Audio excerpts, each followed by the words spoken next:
One of the biggest questions that I get from people is, how do I play outside? As guitar players, we tend to have a habit of always playing inside. And that's primarily because we always think of things from the root. And it's not our fault, because this instrument is kind of built like patterns. Everything is patternized.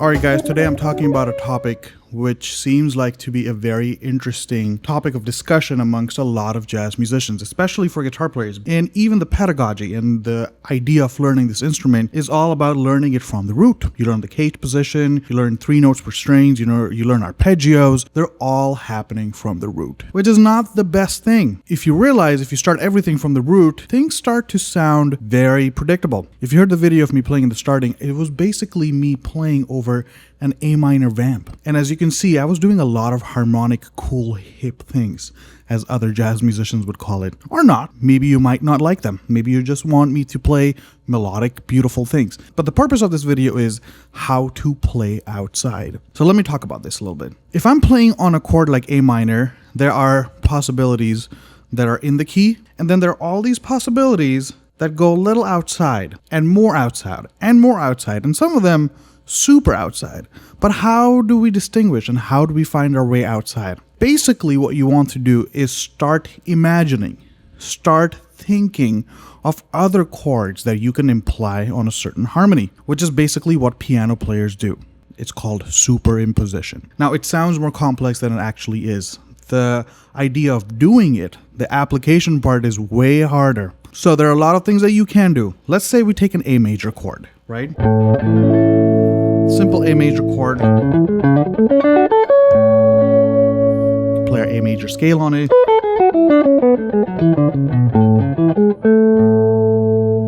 We love that, right?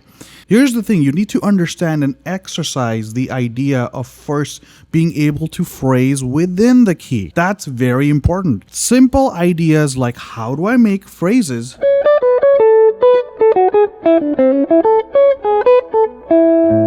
no matter if it's jazz or rock or blues or wherever your inspiration comes from, you should be able to make simple lines and phrases from that scale. Now, let's start getting a little bit fun. I have a system called the Consonant Dissonant system. It's a very easy system to apply, but it takes very hard to execute. But with some time and practice, you'll get what I'm talking about. Now, if you take an A chord, like we spoke about, an A triad, this sounds consonant, which basically means it feels resolved, it feels nice, we feel comfortable in this sound, you know, we like the idea of this sound. This A triad, it feels nice. But you take that triad with that A bass, down a half step, oh, now we're in dissonant territory. Now, you can name this chord. Technically, this is a chord called diminished major 7. Interesting, right? What is a diminished major 7 chord? Pretty cool sound. Basically, it is a diminished chord, triad, with a major 7th. Pretty hip sound. It comes from the diminished scale.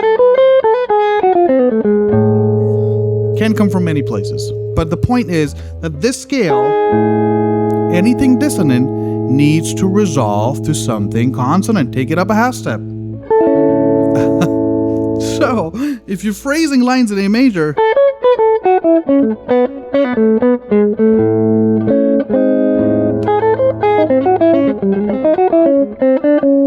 resolve it back, you know. This already gives you the ability to stretch the harmony. What you're actually doing is just implying A major 7 or A major triad, A diminished major, and you can learn this chord and its inversions, right? So one of the easier ways to make this is make a diminished 7th chord. This is a diminished 7th chord, A diminished 7th chord, and you put a major 7th on it.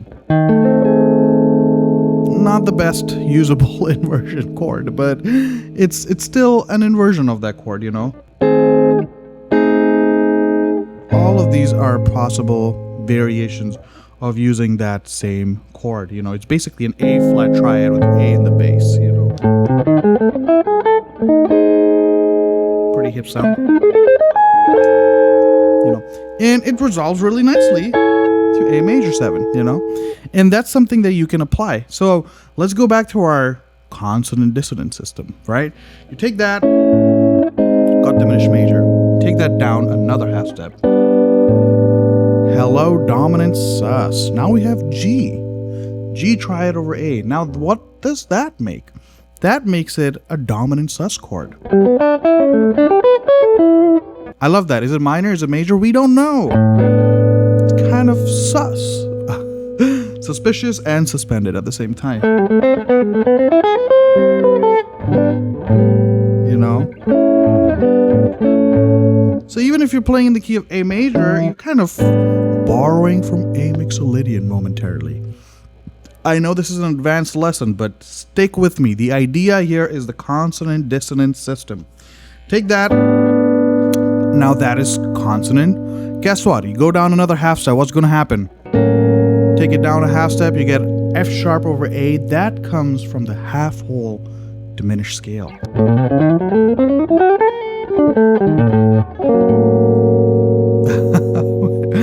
Pretty hip, huh? Very dissonant, but a cool sound again. Guess what? Half step up is the dissonant version of that. So if you're playing an A, check this out. A major,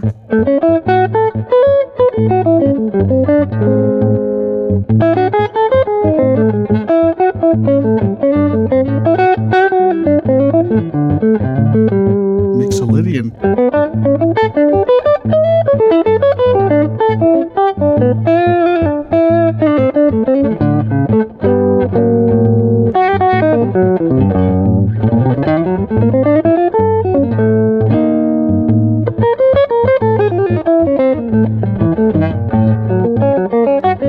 Isn't that cool? Consonant dissonant system. This keeps going on. So A on A bass, A major, diminished major 7. Ooh, hip. Really cool sound.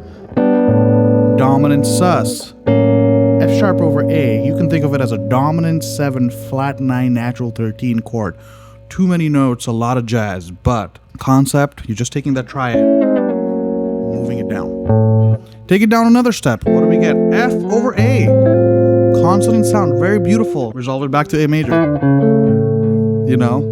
Guess what? If we take it another step down, we're going to get an E major triad with A in the bass. Which is kind of not really that dissonant, but kind of dissonant. It works in both ways because it's having that A, G sharp sound. And then you have the fun chord, E flat, you know, which comes from the altered scale. Then you have D major with A in the bass. That's a cool sound, I think. You know. Then you have D flat over A. Most important part is to see what that triad relates to the root. That's the important part here. A minor is what we get. Dissonance, consonants.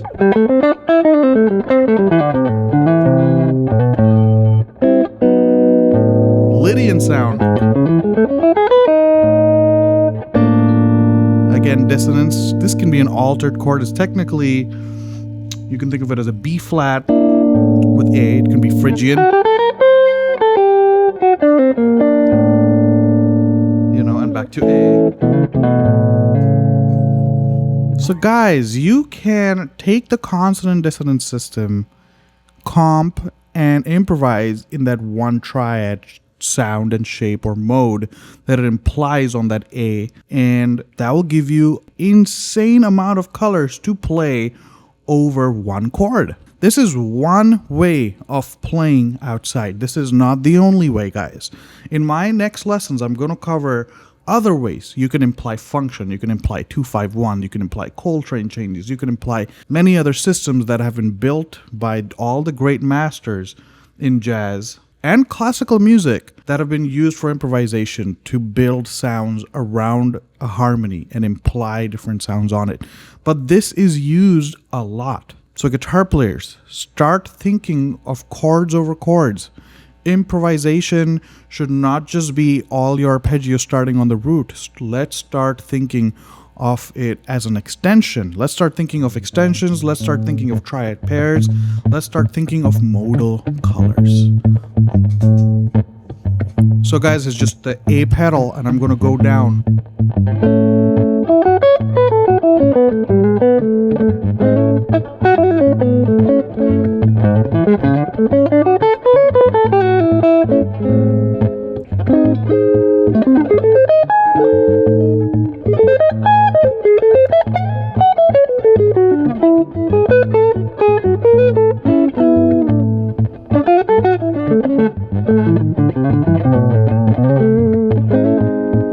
I hope you're hearing the diminished major. Sus.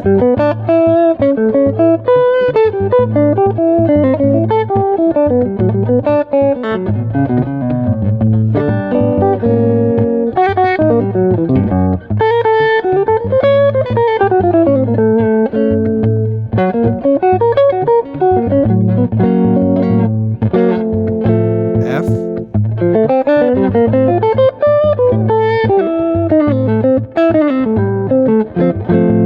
E.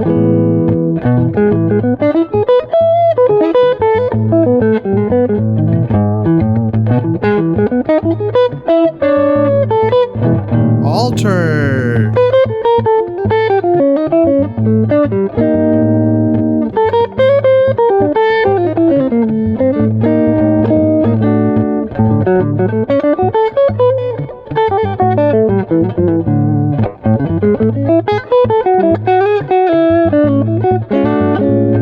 Major 7 sharp 5.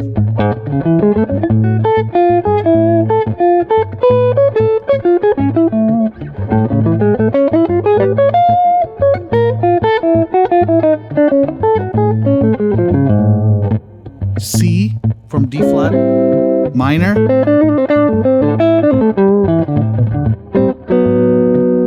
Lydian. Phrygian sound.